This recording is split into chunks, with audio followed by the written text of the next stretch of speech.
Let's see how to repeat a document name at every page in Microsoft Word. First off, we want to open Microsoft Word. And as you can see right here, we have our document ready.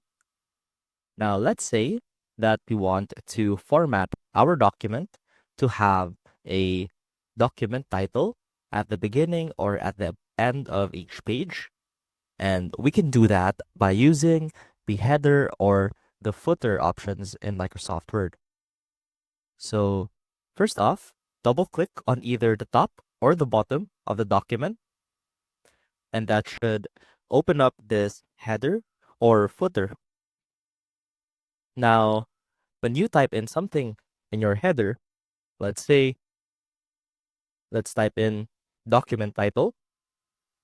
Let's change the font color and make it a little bit bigger. And let's center that one. That will show up at the top portion, which is a bit faded in your document. Now, let's go ahead and insert another page. And as you can see, we still have our header, which is document title right there.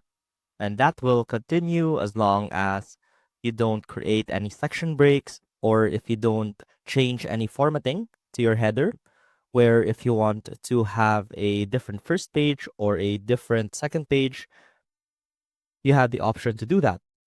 However, using this method, we can ensure that your document title stays and repeats every page. I hope this helped, and I will see you soon.